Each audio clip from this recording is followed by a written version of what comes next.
ನಮಸ್ಕಾರ. ಗೈಡೆಡ್ ಮೆಡಿಟೇಷನ್ಗೆ ನಿಮಗೆ ಸ್ವಾಗತ. ಧ್ಯಾನ್ಲಿಂತ್ರ ನಿಮ್ಗೆ ಇಷ್ಟ ಬಂದಂತಹ ಆಸನದಾಗ ನೀವು ಕೂತ್ಕೊಳ್ಳಿ. ವಜ್ರಾಸನ, ಸುಖಾಸನ, ಪದ್ಮಾಸನ, ಅರ್ಧ ಪದ್ಮಾಸನ, ನಿಮ್ಗೆ ಯಾವ ಆಸನ ಇಷ್ಟ ಇರ್ತೈತೆ ನೋಡ್ರಿ, ಆ ಆಸನದಲ್ಲಿ ಕುಳಿತುಕೊಳ್ಳಿ. ಕಣ್ಣನ್ನು ಮುಚ್ಕೊಳ್ಳಿ. ನಿಮ್ಮದು ಸಹಜ ಮತ್ತು ಸ್ವಾಭಾವಿಕ ಶ್ವಸನ ಪ್ರಕ್ರಿಯೆ ಬಗ್ಗೆ ಅವಲೋಕನ ಮಾಡಿ. ಕಣ್ಣನ್ನು ಪೂರ್ತಿ ರೀತಿ ಮುಚ್ಚಿಕೊಳ್ಳಬೇಕು. ಮುಖದ ಮಾಂಸಪೇಶಿಯನ್ನು ಗಟ್ಟಿ ಇಟ್ಕೋಬೇಡಿ. ಶ್ವಾಸ ಮೇಲೆ ಯಾವುದೇ ರೀತಿ ನಿಯಂತ್ರಣ ಇಟ್ಕೊಳೋದು ಬೇಡ. ಶ್ವಾಸದ ಮೇಲೆ ಯಾವುದೇ ರೀತಿ ನಿಯಂತ್ರಣ ಬೇಡ. ಎರಡು ಮೂಗಿನ ಹೊಳೆಯಂತ್ರ ಶ್ವಾಸವನ್ನು ಒಳಗಡೆ ತೋಳಿ, ಬಾಯಿ ಮೂಲಕ ಶ್ವಾಸವನ್ನು ಹೊರಗಡೆ ಬಿಡಿ. ಮನಸ್ಸನ್ನು ಶಾಂತ ಮಾಡಿಕೊಳ್ಳಿ. ಮತ್ತೆ ಎರಡು ಮೂಗಿನ ಹೊಳೆಯಂತ್ರ ಶ್ವಾಸವನ್ನು ಒಳಗಡೆ ತೋಳಿ,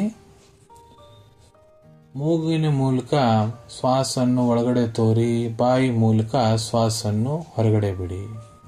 ಮತ್ತೆ ನೆಗೆಟಿವ್ ವಿಚಾರಗಳು ಏನು ಮನಸ್ಸಿನಾಗ ಅದಾವ ನೋಡ್ರಿ, ಎಲ್ಲದನ್ನು ಹೊರಗೆ ಹಾಕಿಬಿಡಿ.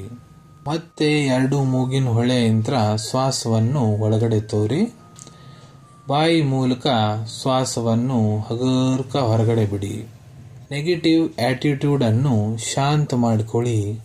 ಪಾಸಿಟಿವಿಟಿ ಬಗ್ಗೆ ವಿಚಾರ ಮಾಡಿ, ಒಳ್ಳೆಯದನ್ನು ವಿಚಾರ ಮಾಡಿ.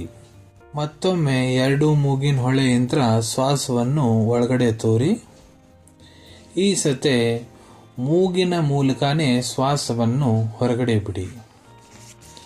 ಬ್ರೀದ್ ಇನ್, ಬ್ರೀದ್ ಔಟ್, ಬ್ರೀದ್ ಇನ್, ಬ್ರೀದ್ ಔಟ್. ಲಕ್ಷ್ಯ ಕೊಡಿ. ಯಾವ ರೀತಿ ನೀವು ಉಸಿರಾಡು ಮುಂದ ನಾಸಿಕಾ ಛಿದ್ರಲಿಂತ್ರ ಶ್ವಾಸ ಒಳಗೆ ಹೋಗ್ತೈತಿ ನೋಡ್ರಿ, ಆ ಹೊತ್ನ್ಯಾಗ ಶ್ವಾಸ ಶೀತಲವಾಗಿರ್ತೈತಿ. ಮತ್ತು ನಾಸಿಕಾ ಛಿದ್ರದಿಂದ ನೀವು ಶ್ವಾಸ ಹೊರಗಡೆ ಬಿಡುವ ಮುಂದ ಆ ಶ್ವಾಸ ಬೆಚ್ಚಗಿರ್ತೈತಿ. ಲಕ್ಷ್ಯ ಕೊಡಿ. ಯಾವ ರೀತಿ ನೀವು ಉಸಿರಾಡುವಾಗ ಶ್ವಾಸ ನಿಮ್ಮ ನಾಸಿಕಾ ಛಿದ್ರ ಮೂಲಕ ನಿಮ್ಮ ಕುತ್ತಿಗೆ ಮಠ ಹೋಗ್ತೈತಿ, ಮತ್ತು ನಿಮ್ಮ ಕುತ್ತಿಗೆ ಮೂಲಕ ಶ್ವಾಸ ನಿಮ್ಮ ಶ್ವಾಸಕೋಶದ ಮಟ್ಟ ಮುಟ್ತೈತಿ. ಮತ್ತು ನೀವು ಶ್ವಾಸ ತಗೊಂಡಾಗ ನಿಮ್ಮ ಎದೆ ಮೇಲೆ ಬರೋದು, ಶ್ವಾಸ ಬಿಟ್ಟಾಗ ಎದೆ ತಳಗಡೆ ಹೋಗೋದು, ಅದನ್ನ ಗಮನ ಕೊಡಿ. ನೀವು ಶ್ವಾಸವನ್ನು ಒಳಗೆ ತಗೊಳ್ಳೋ ಮುಂದ, ಹೊರಗಡೆ ಬಿಡೋ ಮುಂದ ನಿಮ್ಮ ಹೊಟ್ಟೆಯಲ್ಲಿ ಏನು ಮೂಮೆಂಟ್ ಆಗ್ತಾ ಇದ್ದಾವೆ ಅದನ್ನು ಗಮನ ಕೊಡಿ. ಪೂರ್ಣತಃ ಧ್ಯಾನ ನಿಮ್ಮ ಉಸಿರಾಟದ ಮೇಲೆ ಇರಬೇಕು. ಮನಸ್ಸಿನಾಗ ನೋಡ್ರಿ, ನೀವು ಧ್ಯಾನ ಮಾಡೋ ಮುಂದೆ ಕೂಡ ಕೆಲವೊಂದ್ಸತೆ 108 ವಿಚಾರ ಬರ್ತಿರುತ್ತೆ. ನಿನ್ನೆ ಏನಾಗಿತ್ತು, ಇವತ್ತು ಏನು ಮಾಡಬೇಕು, ಎಲ್ಲ ವಿಚಾರ ನಿಮ್ಮ ಮನಸ್ಸಿನಲ್ಲಿ ಓಡ್ತಾ ಇರ್ತೈತಿ. ಅದನ್ನ ಎಲ್ಲ ಕೆಲವೊಂದಿಷ್ಟು ನಿಮಿಷ ನೆನಪು ಹಾರಿಬಿಡಿ. ಪೂರ್ಣತಃ ಧ್ಯಾನ ನಿಮ್ಮ ಶ್ವಾಸದ ಮೇಲೆ ಕೇಂದ್ರಿತ ಮಾಡಿ. ಮನಸ್ಸನ್ನು ಪೂರ್ಣತಃ ಶಾಂತ ಮಾಡಿ. ನೀವು ಧ್ಯಾನಕ್ಕೆ ಕುಂತಾಗ ಕೂಡ ನಿಮ್ಮ ಮನಸ್ಸು ಆ ಕಡೆ ಈ ಕಡೆ ಏನಾದರೂ ಹೋಗ್ತಾ ಇದೆ ಅಂದರೆ ಮತ್ತೆ ಆ ಮನಸ್ಸನ್ನು ಹಿಡ್ಕೊಂಡು ಮತ್ತೆ ನೀವು ಶ್ವಾಸದ ಕಡೆ ಗಮನ ಕೊಡಬೇಕು. ಮನಸ್ಸನ್ನು ಹಿಡ್ಕೊಂಡು ಮತ್ತೆ ನೀವು ಬರಬೇಕು, ಶ್ವಾಸದ ಕಡೆ ಗಮನ ಕೊಡಬೇಕು, ಮನಸ್ಸನ್ನು ಕೇಂದ್ರಿತ ಮಾಡ್ಕೋಬೇಕು. ಯಾವ ರೀತಿ ಆಕ್ಸಿಜನ್ ನಿಮ್ಮ ಪೂರ ಶರೀರಕ್ಕೆ ಹರಡ್ತಾ ಇದೆ ಅನುಭವಿಸಿ. ಈಗ ನಿಮ್ಮ ಮೇರುದಂಡ ಏನಿದೆ, ನಿಮ್ಮ ಬೆನ್ನು ಏನಿದೆ, ಅದನ್ನು ನೆಟ್ಟಗಿಟ್ಕೊಳ್ಳಿ, ಸೀದಾ ಇಟ್ಕೊಳ್ಳಿ. ಸೀದಾ ಕೂತ್ಕೊಂಡು ಸ್ವಲ್ಪ ಶ್ವಾಸ ಒಳಗಡೆ ತೋರಿ, ಹೊರಗಡೆ ಬಿಡಿ. ಪೂರಕ ಶ್ವಾಸವನ್ನು ಮೂಗಿನ ಮೂಲಕ ಒಳಗಡೆ ತೋರಿ, ರೇಚಕ ಮೂಗಿನ ಮೂಲಕ ಶ್ವಾಸವನ್ನು ಹೊರಗಡೆ ಬಿಡಿ. ಪೂರಕ ರೇಚಕ, ಪೂರಕ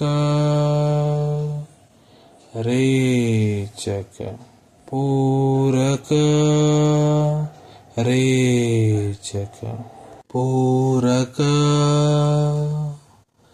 ರೇಚಕ.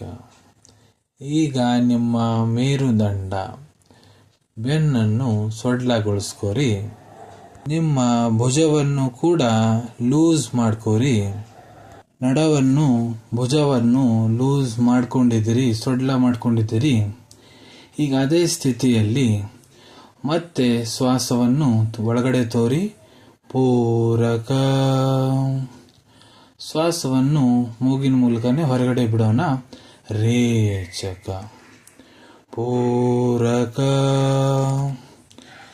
ರೇಚಕ. ಪೂರಕ. ರೇಚಕ. ಪೂರಕ. ರೇಚಕ. ಪೂರಕ. ರೇಚಕ. ನೋಡಿ, ಗಮನಿಸಿ. ಈಗ ನಿಮ್ಮ ಮನಸ್ಸೇನಿದೆ ನೋಡ್ರಿ, ಪೂರ್ಣತಃ ಶಾಂತವಾಗಿದೆ. ನಿಮ್ಮ ಶರೀರ ಒಳಗಡೆ ಒಂದು ಹೊಸ ಊರ್ಜಾ ಬಂದಿದೆ, ಹೊಸ ಶಕ್ತಿ ಬಂದಿದೆ. ಅದನ್ನು ಗಮನಿಸಿ, ಅದನ್ನು ಅನುಭವಿಸಿ. ಈಗ ಹಗುರ್ಕ ನಿಮ್ಮ ಕಣ್ಣುಗಳನ್ನು ತೆಗೆದುಕೊಳ್ಳಿ. ಸಹಜ ಸ್ಥಿತಿಯಲ್ಲಿ, ಅದೇ ಸ್ಥಿತಿಯಲ್ಲಿ 30 ಸೆಕೆಂಡ್ ಕೂತ್ಕೋಬೇಕು. ನಿಮ್ಮ ಅಕ್ಕಪಕ್ಕದ ವಾತಾವರಣ ಗಮನಿಸಿ, ಯಾವ ರೀತಿ ಶಾಂತವಾಗಿದೆ. ಆ ಶಾಂತ ವಾತಾವರಣವನ್ನು ಗಮನಿಸಿ. ಈ ರೀತಿ ನೀವೇನಾದರೂ ಧ್ಯಾನ ಡೈಲಿ ಪ್ರಾಕ್ಟೀಸ್ ಮಾಡ್ತೀರಂದ್ರೆ ನಿಮ್ಗೆ ಬಹಳ ಒಳ್ಳೆ ಲಾಭ ಸಿಗ್ತೈತಿ. ಇವತ್ತಿಗೆ ಇಲ್ಲಿಗೆ ಮುಗಿಸೋಣ. ನಿಮ್ಮ ದಿನ ಶುಭವಾಗಲಿ. ಧನ್ಯವಾದಗಳು.